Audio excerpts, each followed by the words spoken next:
जय सिया राम। राजा दशरथ जी ने पूछा, कहो सुमंत्र, सुमंत्र कहो, कहाँ है राम, कहाँ है लखन, कहाँ है मेरी वैदेही। सुमंत्र जी ने सारी घटना बता दी। तब राजा दशरथ जी ने कहा, तो राम वापस नहीं आएंगे? 14 वर्ष पूर्व राम वापस नहीं आएंगे? राजा दशरथ जी अपनी धीरज खो बैठे। सुमंत्र जी ने कहा, महाराज धीरज धारण करो, आप राजा हो, राम नहीं आएंगे। यह सुनकर राजा दशरथ जी अपना मस्तक दीवार पर पटकने लगे। राजा के हृदय से धीरे धीरे चेतना जाती रही।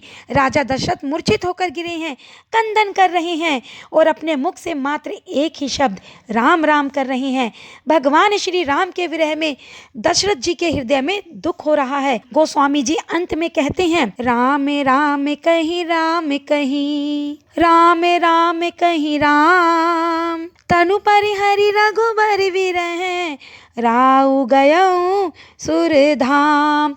6 बार भगवान श्री रामचंद्र जी का नाम लेकर गोस्वामी जी ने रोते हुए कलम चलाई।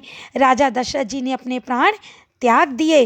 राजा दशरथ सुरधाम को चले गए, देवताओं के लोक में। बोले, वहाँ देवताओं के लोक में क्यों? राजा दशरथ ने सोचा, वहाँ भी मैं मेरे राम के दर्शन करूँगा, राम की कथा सुनूंगा। चले गए हैं दशरथ। परंतु भक्तों, आज दशरथ जी ने 6 बार नाम लिया। आचार्य ने वर्णन किया कि राम को गए 6 दिन हुए हैं और अंत समय में राजा दशरथ जी के मुख से 6 बार राम शब्द निकला। जो भी हो भक्तों, वह मृत्यु धन्य है। मृत्यु तो सबके जीवन में आने वाली है। इस संसार में कुछ आए ना आए, परंतु मृत्यु सबके जीवन में आने वाली है।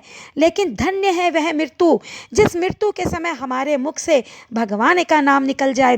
गोस्वामी जी ने ऐलान किया कि जीवन में मरना हो तो दशरथ जी की तरह, जीना हो तो दशरथ जी की तरह।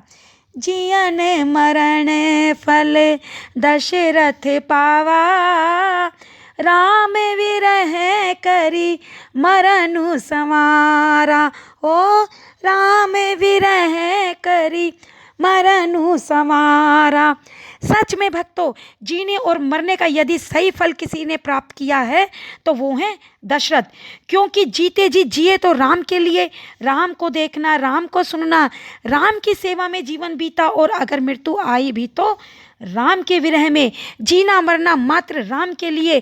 धन्य है वह दशरथ जी जिन्होंने जीने और मरने का पूर्ण फल प्राप्त किया। जय सिया राम।